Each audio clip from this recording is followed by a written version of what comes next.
I'm Kim Russo, the host of the Charleston Women podcast, and today I'm honored to welcome Traci Doutaz, a true warrior currently navigating her journey with breast cancer. Her story is powerful, personal, and a reflection of the resilience and the heart that defines Charleston women. This is Charleston Women Podcast, where you can meet like-minded, strong, independent, professional, and inspiring local women. This is Charleston Women Podcast. Traci, I am excited to have you here and have a topic to share with Charleston women that is really important, and also the way that you discovered that you have breast cancer and that you're currently fighting breast cancer. So I want to hear that story that you first knew that something was not right. Sure. And I'm happy to be here. About 2 years ago, I had a home roller derby game here in Charleston. It's after the game, after the after party. I get home and I am relaxing on the couch afterwards because it was a long day. And I just happened to sit back and cross my arms, and my hand goes sort of under my armpit a little bit. And lo and behold, I felt a very large knot on the side of my breast.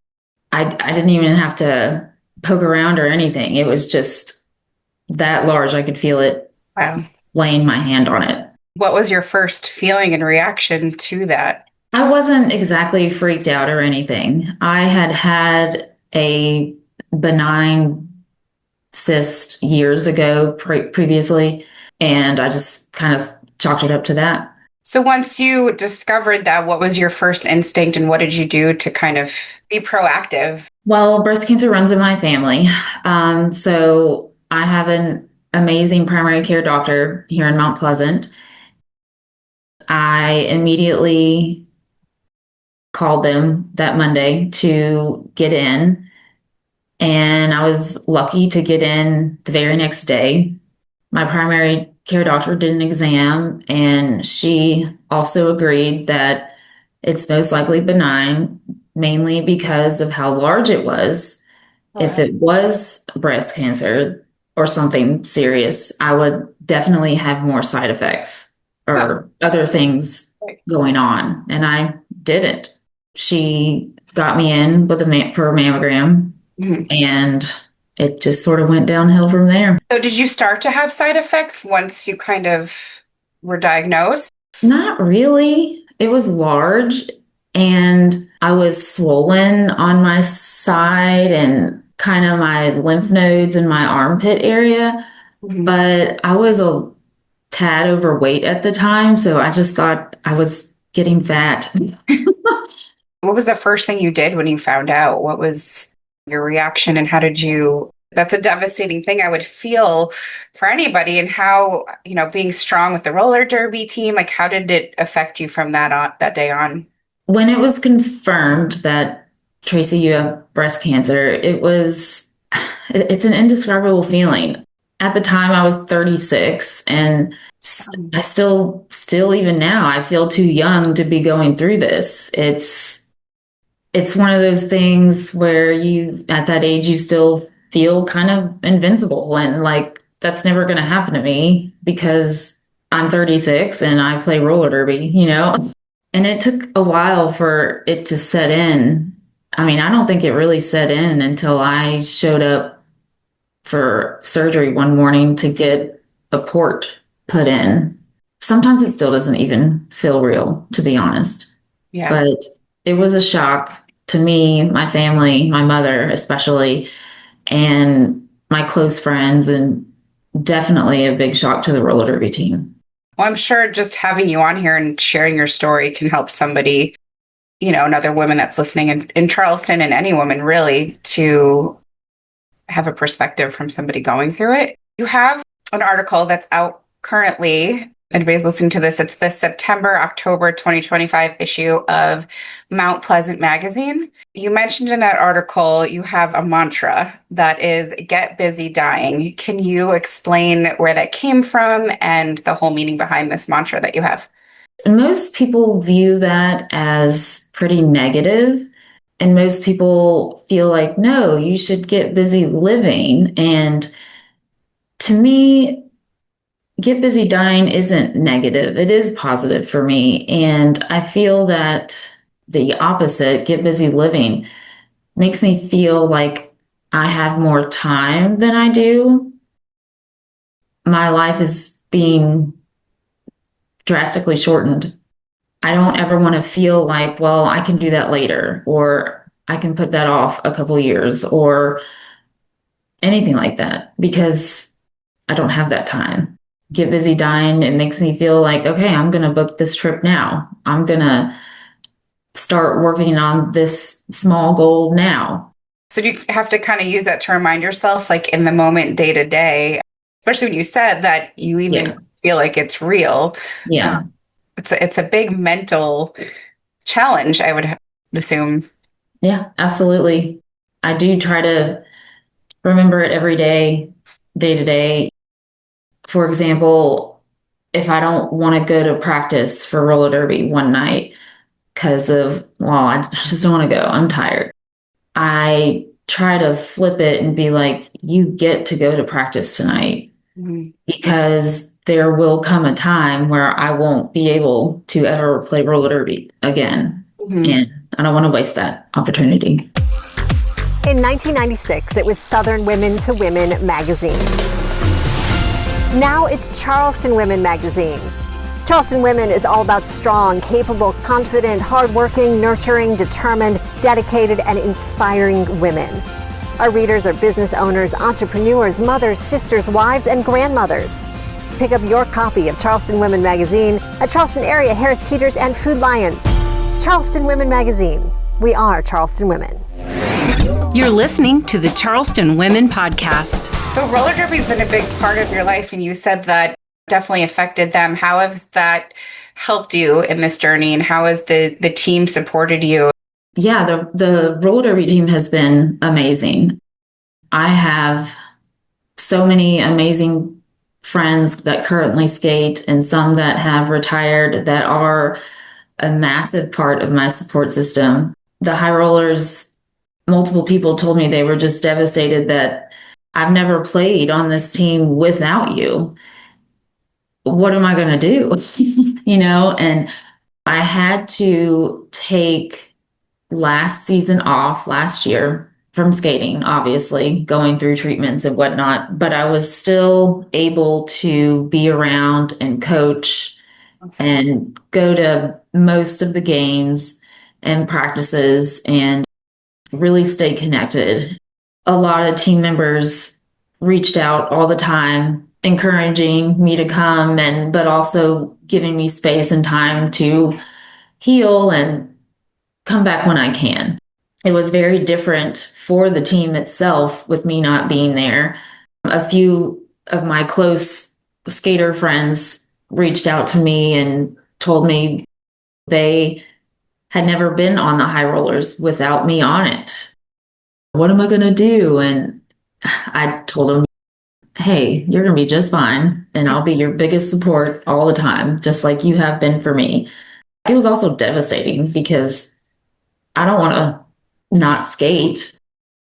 We pay to play, and all the coaches and referees and stuff are completely volunteers. So it's hard to still be involved and not skate because the reward is skating. Speaking of support, I know you moved here in 2005 from Kentucky, right? Mhm. So College of Charleston.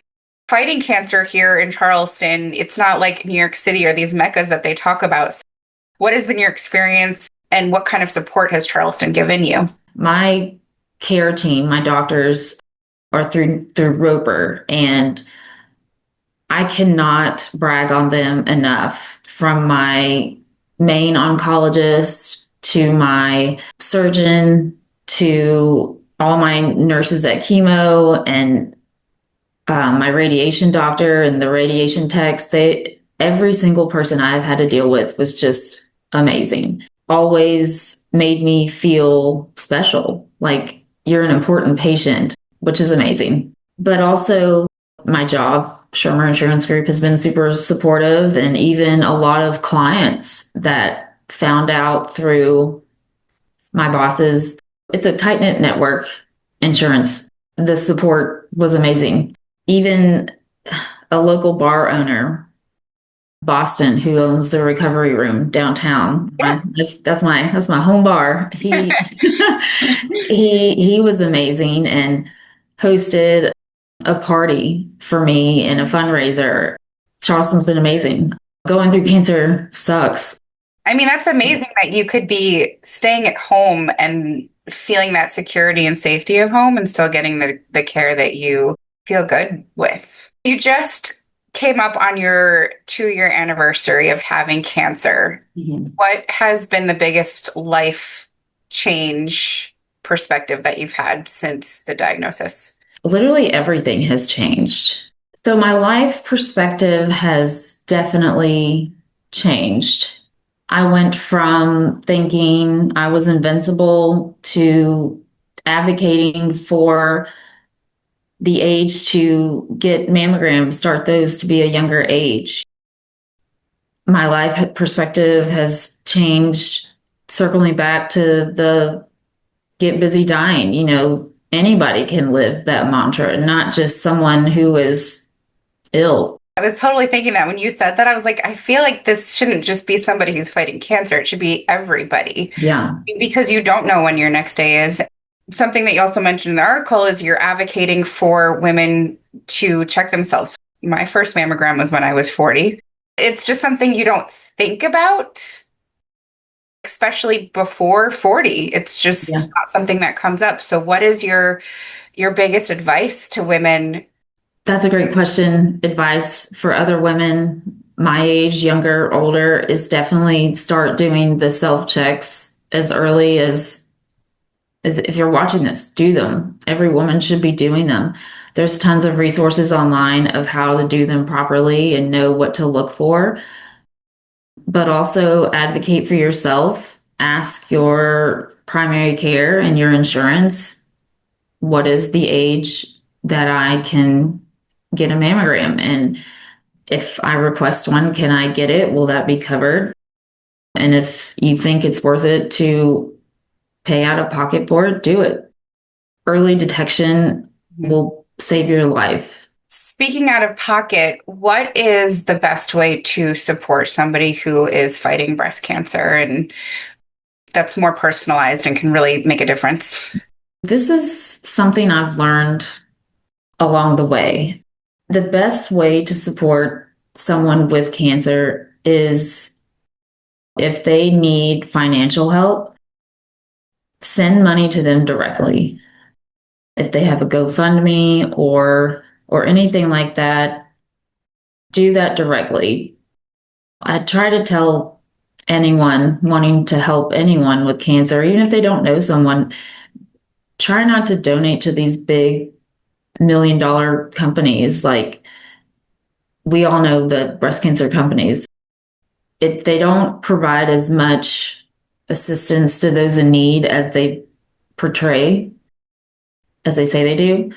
The best thing to do is just directly donate to someone you know, or a friend of a friend, or anybody. I personally have a GoFundMe that has greatly helped me. Yes, I do have health insurance, but I have a high deductible plan, and after everything I've gone through, I'm not in remission. So these medical bills are going to be piling up for the rest of my life. That's the best way to help somebody. We're definitely going to have on the screen your GoFundMe, and then in the show notes for anybody who's listening and not watching. Anybody who can support Traci, go visit her GoFundMe. I know I read the story to learn more about you and your experience and who you are, which seems fun with your tattoos. I read it. Blonde bombshell is how you were described. So I love it. Everybody, I encourage you to go there and donate and help Traci out because it is a lot and it is hard. I really do appreciate you sharing your story. Hopefully somebody listening will resonate and go get checked. So if there's any final tips that you have. Do your self checks, reach out to your friends. It may not be cancer they're going through, but anything. Support your friends, support your family, support your community, and support yourself. Support yourself. Well, thank you so much, Traci. Thank you. Thank you so much. Thanks for spending time with Charleston Women Podcast. Please like us and follow us on whatever platform you're using to access Charleston Women Podcast.